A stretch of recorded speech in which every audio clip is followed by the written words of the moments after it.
आज आपण पाहतोय मौर्यकालीन भारत.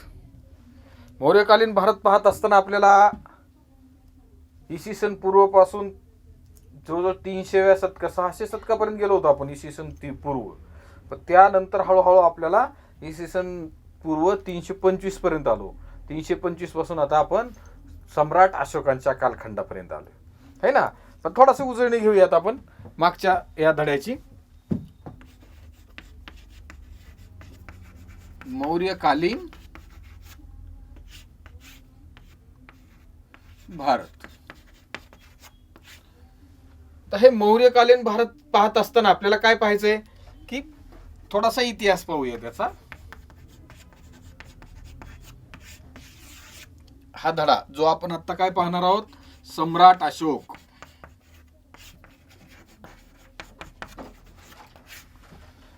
मुद्दा काय आपला आत्ताचा, सम्राट अशोक. हा सम्राट अशोक हा मुद्दा पाहत असताना डायरेक्ट आपल्याला सम्राट अशोकापर्यंत नाही जायचं. तर आपल्याला मागे येऊयात थोडस. आपण पाहिलं ना सायरस है ना, इसवी सन पूर्व 6वे शतक पाहिलं आपण है ना. यात सायरसचा थोडासा अभ्यास केला आपण. त्यानंतर आपण दारियुसचा अभ्यास केला है ना, इसवी सन पूर्व 518 असा आपण अभ्यास केला. त्यानंतर सिकंदर पाहिला.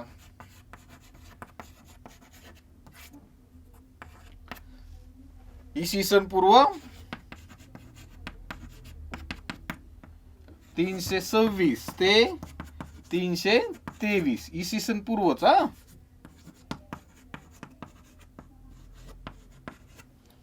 असा आपण ओझरती माहिती घेतली होती. ही ओझरती माहिती घेत असताना म्हणजे इसवी सन पूर्व 6व्या शतकापासून ते 323 पर्यंत, म्हणजे आपल्याला कुठपर्यंत यायचंय 325 पर्यंत आपण आलो होतो. ही स्थापना झाली कशाची, मगध साम्राज्यावर आक्रमण करून चंद्रगुप्त मौर्याने आपलं मौर्य साम्राज्य स्थापन केलं. कोणाच्या मदतीनं, चाणक्याच्या मदतीनं. हे आपण पाहिलं सगळं आहे ना. आपण तुमच्या लक्षात आहे ना गोष्ट, तरी मी आता परत थोडीशी रिपीट करणार आहे ती. तर ही सिकंदर पर्यंत आलो. मग आपण त्यावेळेस ज्यावेळेस हे सर्व जगात चाललं होतं किंवा हे त्या प्रदेशात चाललं होतं, भारताच्या वायव्येला चाललं होतं. भारताच्या वायव्येवरून सिकंदर कुठपर्यंत आलता, जवळजवळ तक्षशिलापर्यंत आलता. म्हणजे आत्ताचं पाकिस्तान आपलं, या पाकिस्तान पर्यंत आलता. हा दारियुस सुद्धा पाकिस्तान पर्यंत आलता, म्हणजे तक्षशिला पंजाब पर्यंत आलता आपल्या. तर हे इकडे चालू असताना भारतात काय चाललं होतं त्यावेळेस बघूया. भारत, या भारतात काय होतं, जनपदे होती है ना. जनपदे तुम्हाला माहिती सांगितलं, जनपदमध्ये छोटे राज्य. नंतर महाजनपद आली.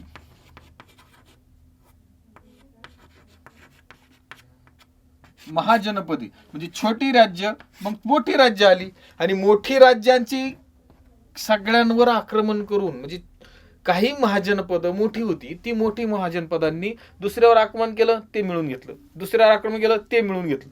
अशी छोटी महाजनपद जनपद जिंकून घेऊन महाजनपद झाली. आणि हे महाजनपद झाली, जेवढी महाजनपद झाली त्या सगळ्यांचा पराजय करून मगध साम्राज्य पूर्ण भारतावर, आपल्याला पूर्ण भारता म्हणण्यापेक्षा आपला मगध साम्राज्याचा नकाशा पहा तुम्ही.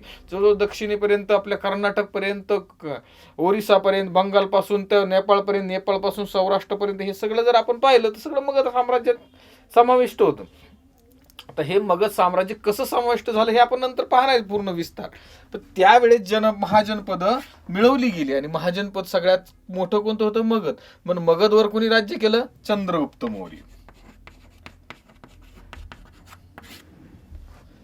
चंद्रगुप्त मौर्य. मौर्य हा शब्द लक्षात ठेवा. मी का वारंवार म्हणतो मौर्य हा लक्षात ठेवत जा. म्हणजे अनेक सत्र माहिती आहे तुम्हाला. म्हणजे अशा टप्प्याटप्प्याने आपलं चंद्रगुप्त मौर्याचं साम्राज्य आलं होतं. इथपर्यंत कळालं. आता आपल्याला पुढचं पाहायचंय, चंद्रगुप्त मौर्य यांनी साम्राज्य निर्माण केलं.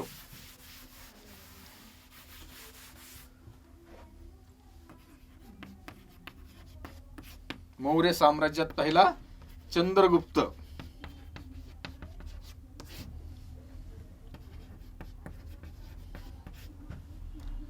दुसरा बिंदुसार है ना, मौर्य, तिसरा सम्राट अशोक.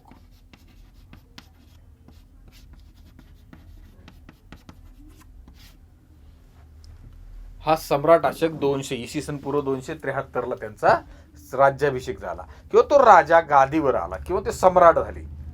तर हे कसं झालं आता लक्षात आलं. आपण चंद्रगुप्त मौर्य आणि मगध साम्राज्याचा पराभव करून आपलं साम्राज्य प्रस्थापित केलं. त्यानंतर पार कंधार पर्यंत चंद्रगुप्त मौर्याने कंधार पर्यंत आहे ना, काबूल, कंधार आणि हेरात पर्यंत आपलं साम्राज्य निर्माण केलं. लक्षात आलं. नकाशा दाखवू काढून. बर, चंद्रगुप्त मौर्याने कंधार, काबूल पर्यंत आपलं सत्ता स्थापन केली आहे ना. त्यानंतर बिंदुसारचा एवढा उल्लेखनीय काम नसल्यामुळे त्यांचा काही इतिहास आपल्याला अभ्यासाची गरज नाही, असे आपल्या ह्या अभ्यासात आता नाही. त्यानंतर त्यांचा मुलगा कोण आला? सम्राट अशोक गादीवर आला. तर हा सम्राट अशोक इसवी सन पूर्व 273 मध्ये गादीवर आला. तर याची आपल्याला माहिती पाहिजे. म्हणजे तुम्ही आपण पूर्व इतिहास पाहिला, कुठून सम्राट अशोक या सत्तेवर आले. मगध साम्राज्याचा नाश करून चंद्रगुप्त मौर्याने मौर्य सत्ता स्थापन केली आणि या मौर्य सत्तेतला हा तिसरा राजा सम्राट अशोक. आलं लक्षात. तर हा सम्राट अशोकाची आपल्याला माहिती पाहिजे. माहिती पाहत असताना आपल्याला काय करायचं आता?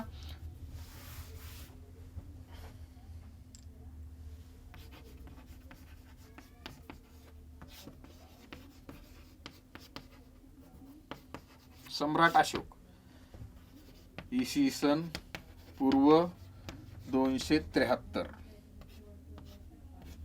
अशा प्रकारची ही माहिती पाहिजे.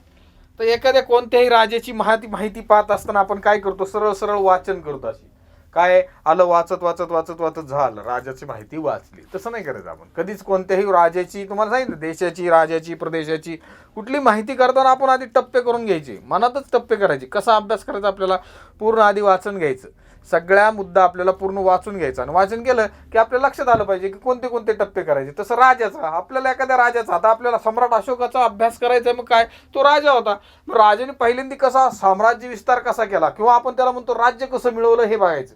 तर इथं राज्य त्यांना मिळवलेलं काही युद्ध करावं लागलंय का काय वेगवेगळ्या गोष्टी कराव्या लागतात काय ना. कोणत्या कोणत्या राजाला आपल्या अंतर्गत गोष्टी करून राज्य मिळवावं लागतं, बाह्य गोष्टी करून राज्य मिळवावं लागतं. आतल्या आत म्हणजे आपल्याला वेगवेगळ्या गोष्टी करून म्हणजे खूप राजकारण करून राज्य मिळवावं लागतं. तसं काही इथं करावं लागलं नाही. त्यामुळे सम्राट अशोकाचं टप्पा मी तुम्हाला सांगितलं. चंद्रगुप्त मौर्याचा मुलगा बिंदुसार, बिंदुसारचा मुलगा सम्राट अशोक, असे राज्य वंशावळ आणि त्यांना ते साम्राज्य मिळालं, सम्राट अशोक. त्यावेळेस कसं असतं, एखादी गोष्ट डायरेक्ट सम्राट करता येईल का? आहे ना, तसं नसतं. एखादी गोष्ट, आता आपण म्हणलो ना, या राजाचा मुलगा लगेच दुसरा राजा झाला की तिसरा राजा, त्यांची मुलं येतात. पण त्या मुलांना त्याचा अनुभव दिला जातो. कसा दिला जातो? तर सम्राट अशोक ज्यावेळेस सम्राट नव्हते त्यावेळेस त्यांना तक्षशिला आणि उज्जैनी या 2 राज्याची जबाबदारी दिली होती. म्हणजे राज्यपाल म्हणून त्यांना त्यात नेमणूक केलं होतं सम्राट व्हायच्या अगोदर. कोणतं? तक्षशिला आणि उज्जैनी.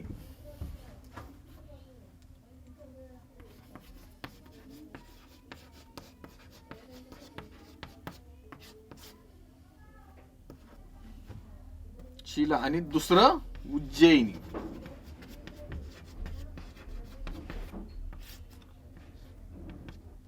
उज्जैनी अशा 2 राज्यांची जबाबदारी त्यांना दिली होती. त्यांना राज्यपाल केलं होतं पहिले. काय? राज्यपाल. म्हणजे ज्या वेळेस बी चंद्रगुप्त मौर्यांचं किंवा बिंदुसारचं राज्य होतं त्यावेळेस आपण पाहिलं, चंद्रगुप्त मौर्याने आपलं राजत्याग करून बिंदुसारला राज्यकारभार देऊन आपण ते राजत्याग करून गेले निघून. ते झालं. त्यानंतर त्या काळात असताना म्हणजे त्यावेळेस सम्राट अशोक असताना तक्षशिला आणि उज्जैनी नावाचे जे प्रांत आहेत, आपले कसे भारतात आज महाराष्ट्र, गुजरात असे छोटे छोटे प्रांत आहेत, आपण त्याला प्रदेश म्हणतो. आता आपण त्याला राज्य म्हणतो किंवा घटक राज्य म्हणतो. तसे त्यांनी आपल्या विभाग पाडलेले होते आपल्या साम्राज्याची व्यवस्था करण्यासाठी. राजकीय व्यवस्था म्हणा किंवा वेगवेगळी व्यवस्था करण्यासाठी आपण काय केलं होतं, त्याला एक विभाग पाडले होते. तसं त्यावेळेस त्यांनी राजकीय व्यवस्था होण्यासाठी किंवा कामकाज व्यवस्थित करण्यासाठी किंवा व्यवस्था लावण्यासाठी विभाग केले होते. ते 4-5 विभाग होते. त्यातली 2 विभागाची जबाबदारी कोणाकडे दिली? ती सम्राट अशोकाकडे. म्हणजे सम्राट अशोक त्या 2 विभागाचे राज्यपाल होते असं आपल्याला म्हणता येईल. आता आपल्या गोष्टी रूप म्हणताना काय करता येईल?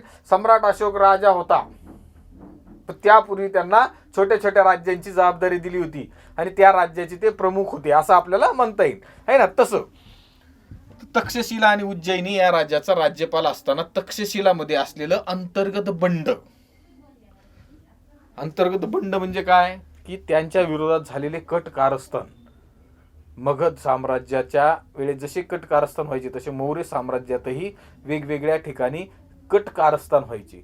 तसं सम्राट अशोकावर जबाबदारी दिलेल्या तक्षशिलेमध्ये या मौर्य साम्राज्याच्या विरोधात काही बंड झाली होती. बंड म्हणजे काय, विरोध झालता, विद्रोह झालता. हा विद्रोह ह्या सम्राट अशोकांनी व्यवस्थितपणे हँडल केला किंवा आपण तो हाताळला आणि ते बंड संपवून टाकलं. म्हणजे आलेलं अंतर्गत संकट हे पहिल्यांदी कुणी संपून टाकलं, सम्राट अशोकाने. म्हणजे त्यांना राज्यकारभाराचा व्यवस्थित अनुभव होता असं आपल्याला म्हणता येईल, है ना. म्हणजे डायरेक्ट सम्राट झाले का ते नाही, तर त्यांना राज्यपाल म्हणून नेमणूक केल्यानंतर या तक्षशिलात असलेलं बंड त्यांनी ते शमवलं आणि व्यवस्थित राज्यकारभार करण्याचा अनुभव घेतला आणि तो दुसऱ्याला सुद्धा दाखवून दिला की मी व्यवस्थित राज्यकारभार करू शकतो. आलं लक्षात. म्हणजे अशा प्रकारची ही यंत्रणा त्यांनी राबवली आणि त्या राबवल्यानंतर त्यांना त्यावेळेस इसवी सन पूर्व 273 राज्यकारभार करण्यास संधी मिळाली आणि त्यांना सम्राट म्हणून घोषित करण्यात आलं. आता हे स्थापन झाले इसवी सन पूर्व 23 पासून 273 पर्यंत. आपल्याला जवळजवळ 52 वर्ष होते. या 52 वर्षाच्या कालखंडात त्यांचा लहानपणापासून जे धडे मिळाले त्याचा हा इथं उपयोग झाला असणार. अशा प्रकारची उपयोग झाल्यामुळं त्या राज्यकारभार त्यांना व्यवस्थित मार्ग मिळाला. आता राज्यकारभार मिळाला 273 काय झालं, राज्यकारभार मिळाला, सम्राट झाले. यात त्याच्या अगोदर यांचे असलेलं बंड त्यांनी मोडून काढलं आणि त्यावेळेस त्यांनी राज्य विस्तार ही केला किंवा आपण त्याला म्हणतो साम्राज्य विस्तार करण्याचा प्रयत्न केला.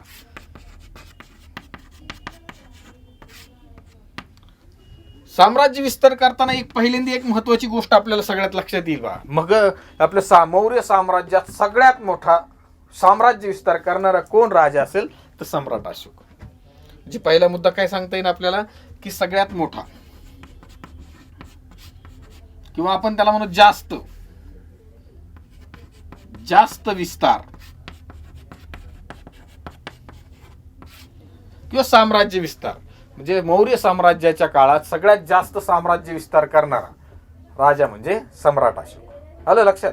आता हा सम्राट अशोक त्यांनी कसं केलं तर जवळजवळ दुसरा मुद्दा घेऊयात आपण काय करू, पश्चिम पूर्व उत्तर दक्षिण असं घेऊ. पूर्व पश्चिम उत्तर दक्षिण. आता आपण भारत जसा आपण पाहतोय तसा भारत आपल्याला पाहिलं बंगालपर्यंत, म्हणजे सौराष्ट्रापासून बंगालपर्यंत, म्हणजे आत्ताचं गुजरात आहे, गुजरात पासून बंगालपर्यंत ज्यांनी पश्चिमोत्तराचं साम्राज्य पसरवलं होतं. कुठपर्यंत,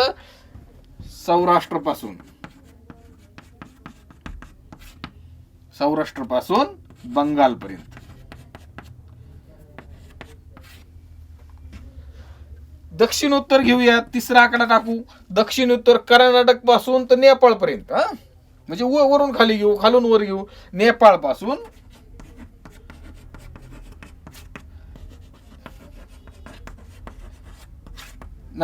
कर्नाटक पर्यंत आणि अफगाणिस्तान पर्यंत गेलो होतं. लक्षात घ्या, वायव्येला कुठपर्यंत गेलं तर चौथा मुद्दा घेऊयात, अफगाणिस्तान.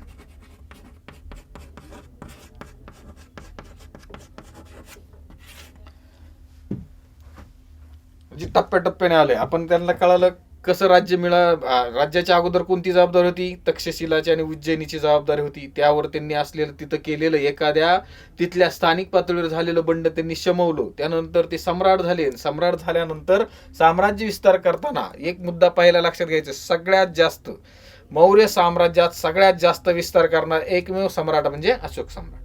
आलं लक्षात. त्यानंतर सौराष्ट्र ते बंगाल म्हणजे आत्ताचं गुजरात पासून ते बंगाल पर्यंत त्यांचं साम्राज्य होतं. उत्तरेला आपण नेपाळ पासून ते जवळजवळ कर्नाटक पर्यंत त्यांचं साम्राज्य होतं. हे आपल्याला लक्षात आलं. वायव्येला अफगाणिस्तान पर्यंत म्हणजे पाकिस्तानच्या पलीकडचा भाग सुद्धा आपल्या या साम्राज्यात त्यांनी मिळवून घेतला होता किंवा जिंकून घेतला होता. ते समुद्रगुप्तापासूनच चालू आपलं चंद्रगुप्तापासूनच चालू होतं, आहे ना. अशा प्रकारची ही माहिती आपल्याला सांगता येईल. म्हणजे काय केलं आपण पहिल्यांदा, या सगळ्या गोष्टी पाहिल्या की राज्य कसं आलं त्यांच्या हातात, त्यांच्या अगोदरचा अनुभव काय होता, त्यांनी साम्राज्य विस्तार केला. ह्या जवळजवळ साम्राज्य विस्तार करीत असताना यांनी किती वर्ष केलं, हा साम्राज्य विस्तार त्यांनी जवळजवळ 8 वर्षात केला. किती?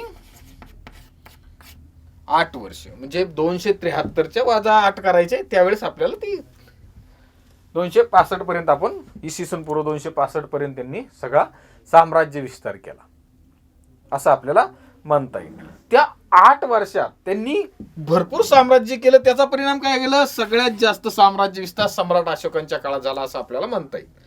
हे लक्षात आलं. आता आपल्याला बघूयात 8 वर्षानंतर काय घडलं, काय असं वेगळं. तर एक घटना घडली त्या सम्राट अशोकांच्या काळात, किंवा त्यांच्या जीवनात एक अशी घटना घडली की त्यांचं सगळं अस्तित्वच बदलून गेलं.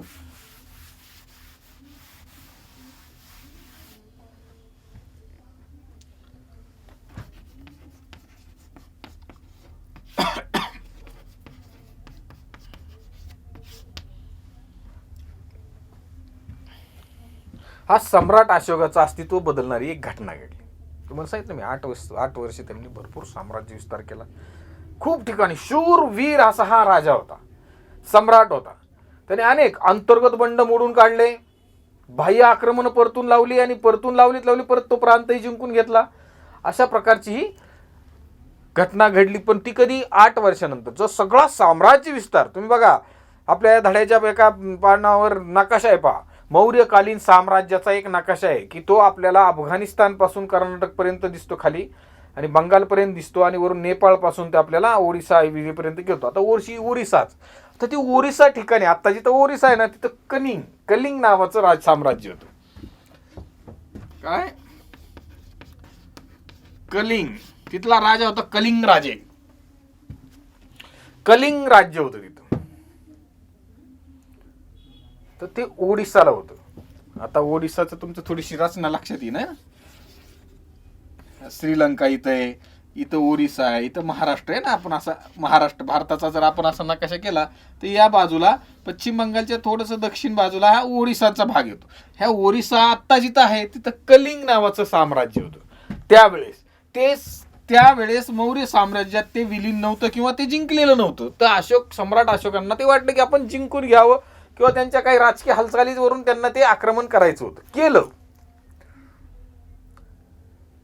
कधी केलं?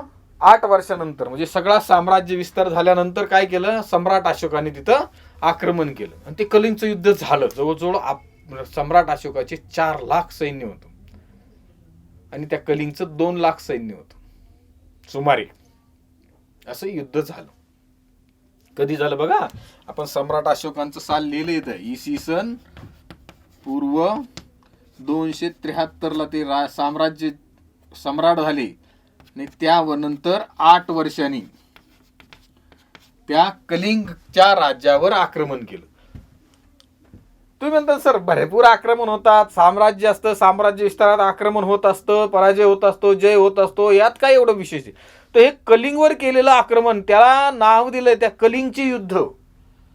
सम्राट अशोकाने कलिंगवर आक्रमण करून ते मिळवलं, जिंकलं, त्या युद्धाला म्हणतात कलिंगचे युद्ध. पण त्या कलिंगच्या युद्धात जवळजवळ 6 लाख सैन्य लढत होतं. इकडच्या बाजूनी 4, इकडच्या बाजूनी 2, असं 6 लाख सैन्य जवळजवळ लढत होतं. त्यात जवळजवळ 50% 3 लाख सैन्य मारले गेले. बघा, लाख म्हणता किंवा आपण त्याला लाख शब्द सोडून द्या, इकडचं काही सैन्य तिकडचं काही सैन्य, आणि जवळजवळ दोन्ही सैन्य मिळून निम्मेच्या वर सैन्य मारले गेले. अनेक प्रकारे मारले गेले, रक्तपात झाला, इतकी हिंसा झाली की युद्ध संपल्यानंतर सम्राट अशोक ज्यावेळेस त्या रणांगणावर गेले तर तिथं सगळे मृत्यू झालेले लोक, अपाहिज किंवा काही अवयव गमावलेले युद्धात, इतके हाल झालेले लोक, रक्तपात, इतकं रक्त पाहिलं त्यांनी की त्यांचं हृदय परिवर्तन झालं. बघा काय म्हणतोय मी, सम्राट अशोक सम्राट झाले, त्यानंतर त्यांनी 8 वर्ष जवळजवळ साम्राज्य विस्तार केला. 8 वर्षानंतर त्यांनी कलिंगवर आक्रमण केलं. त्या कलिंगच्या युद्धात त्यांचा विजय झाला, आणि विजय झाल्यानंतर तेव्हा ते रणांगणावर गेले, आणि त्यांनी पाहिलं की एवढा रक्तपात, इतक्या सैनिकांचा मृत्यू, पाहून त्यांचं हृदय परिवर्तन झालं आणि त्यांनी त्या ठिकाणीच ठरवलं की परत युद्ध करायचं नाही. अशा प्रकारचा त्यांनी निर्णय घेतला. बघा, एवढ्या मोठ्या साम्राज्याचा सम्राट आणि एक हे रक्तपात पाहून त्यांच्या मनात परिवर्तन झालं आणि त्यांनी त्या दिवशीपासून ठरवलं की परत युद्ध करायचं नाही. म्हणून ह्या कलिंगच्या युद्धाला सगळ्यात जास्त महत्व आहे. काय? कलिंगच्या युद्धाला सगळ्यात जास्त महत्व काय की या युद्धामुळं हृदय परिवर्तन झालं. कोणाचं? सम्राट अशोकाचं. परत त्यांनी कधी युद्ध केलंच नाही. खरंच केलं नाही. आपण आता पुरा अभ्यासणार आहे. आत्ताशी युद्ध झालंय आपल्या अभ्यासक्रमानुसार आणि ते हळूहळू आपण त्यांनी माहिती बघणार आहे.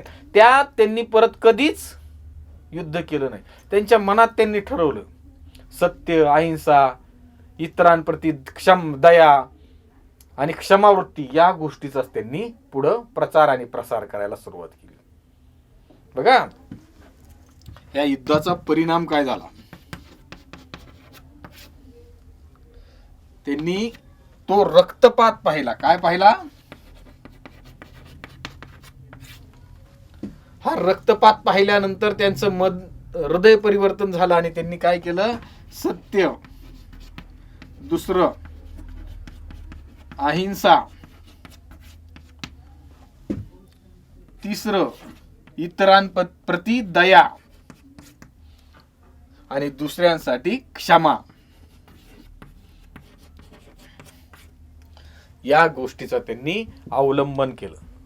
त्यानंतर त्यांनी बौद्ध धर्म स्वीकारला. आपण ते पाहणार आहोत त्यांच्या धार्मिक धोरणात किंवा साम्राज्याच्या काळात धार्मिक धोरणात आपण पाहणार आहे काय ते. तर धर्म, सत्य, अहिंसा, दया, इतरांप्रती दया म्हणजे दुसऱ्यांसाठी दया दाखवणे मनात आणि दुसऱ्यांना क्षमा करून देणं या गोष्टीचं त्यांनी अवलंबन केला. आणि हे परिवर्तन इतकं त्यांच्या आयुष्यात झालं की कशामुळे झालं की कलिंगच्या युद्धामुळे. आणि तो रक्तपात पाहून त्यांनी हा निर्णय घेतला. असा हे बदल झाला. कोणात? सम्राट अशोक. यामुळं काय केलं त्यांनी? युद्ध करणार, युद्ध न करणे हा त्यांचा निर्णय आपल्याला लक्षात येतो. म्हणजे लक्षात आलं मतपरिवर्तन होतं. मतपरिवर्तन होत असताना काय अनेक घटना घडत असतात आणि त्या अनेक घटनाच्या आधारावर आपण ते करत असतो किंवा आपल्या होत असतं. पण ह्या एका मोठ्या साम्राज्याच्या राजाचं मतपरिवर्तन युद्धातच झालं. हे एक खूप मोठी घटना आहे आणि ही घटना लक्षात ठेवा. आता बघा काय झालंय. चंद्रगुप्त मौर्य, त्याच्यानंतर बिंदुसार नंतर सम्राट अशोक आणि सर्व सत्ता आपल्या ताब्यात घेऊन साम्राज्य विस्तार केला. 8 वर्ष साम्राज्य विस्तार केला आणि 8 वर्षानंतर कलिंगचं युद्ध झालं आणि कलिंगच्या युद्धानंतर त्यांचं मतपरिवर्तन झालं आणि त्यांनी युद्ध करण्याचं बंद केलं आणि त्यांनी काय केलं? सत्य, अहिंसा, दया आणि क्षमा या तत्वावरच त्यांनी साम्राज्य करण्याचा विचार केला. आपले विचार दुसऱ्यांना पटवून, दुसऱ्या राज्यांना, दुसऱ्या राजांना पटवून देण्यासाठी त्यांनी अनेक गोष्टी केल्या. अनेक लोकांना, आपल्या बौद्ध धर्मातील लोकांना या सगळ्या गोष्टी त्यांनी सांगितल्या आणि सांगताना त्यांनी आपले भिक्खू म्हणजे आपले अनुयायी त्यांनाही शिकवण दिली आणि त्या शिकवण देऊन त्यांना हे अनेक प्रदेशात पाठवलं. म्हणजे भिक्खूंना सुद्धा त्यांनी काय केलं? अनेक प्रदेशात पाठवलं आणि आपला संदेश ह्या दया, सत्य, अहिंसा ह्या सगळ्या गोष्टीचा संदेश त्यांनी द्यायला सुरुवात केली. आणि जिथं जिथं जाईल तिथं तिथं त्यांनी काय केलं? स्तंभ, शिलालेख लिहून हा संदेश देण्याचा त्यांनी प्रयत्न केला. म्हणजे ह्या सगळ्या गोष्टी चालू असताना धार्मिक प्रसार त्यांनी करायला सुरुवात केली आणि त्यांचं झालेलं मत परिवर्तन कोणत्या विचाराने झालं, कशामुळे झालं हे त्यांनी सांगण्याचा प्रयत्न केला. आणि सांगण्याची भाषा ब्राह्मी होती. बघा, भाषा कोणती? ब्राह्मी भाषा. या भाषेत त्यांनी काय केलं? स्तंभालेख, शिलालेखद्वारे त्यांनी आपला संदेश द्यायला सुरुवात केली. शिलालेख,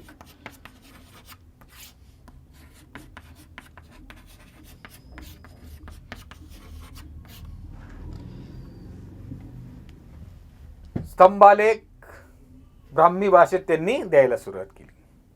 म्हणजे अशा सगळ्या घटना घडत असताना त्यांच्या बघा असा कोणताही राजा तुम्हाला इतिहासात अभ्यासायला भेटणार नाही किंवा पाहायला भेटणार नाही. सम्राट अशोक एवढं मोठं साम्राज्य असताना सुद्धा त्यांनी युद्ध करण्याचं सोडून दिलं. इतका मतपरिवर्तन, मनपरिवर्तन आणि हृदय परिवर्तन झालं त्यांचं. ते स्वतःला देवानं पियो प्रियदर्शी असं समजत होते, म्हणजे देवाचा प्रिय प्रियदर्शिनी असं आपले स्वतःला समजत होते. म्हणजे काय, देवानं पियो प्रियदर्शी,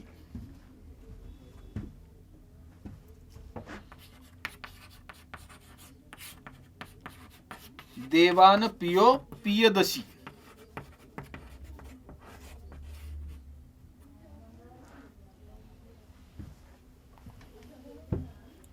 देवाचा प्रिय प्रियदर्शनी किंवा प्रियदर्शी आपण स्वतःला ते घोषित केलं त्यांनी.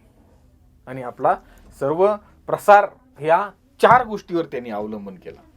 हात शस्त्र उचलायचं नाही, युद्ध करायचं नाही, अहिंसा, याद्वारे त्यांनी सगळं जग जिंकण्याचा किंवा आपण आपल्या प्रसार करण्याचा त्यांनी प्रयत्न केला. म्हणजे सत्य, अहिंसा, दया आणि क्षमा या 4 तत्वावर त्यांनी आपलं कामकाज, साम्राज्य पुढे न्यायला सुरुवात केली. अशा प्रकारची ही साम्राज्य नेत असताना त्यांनी काही गोष्टीचा निर्णय घेतला. बघा, म्हणजे काय होतं, कधी कधी राजाचा अभ्यास करताना काही गोष्टी अशा नकळत लक्षात राहून जातात. आता मी सांगितलं पहिले, चंद्रगुप्त, बिंदुसार, सम्राट अशोक. मी काय वारंवार सांगतो, तुमचा टप्पा लक्षात यावा म्हणून.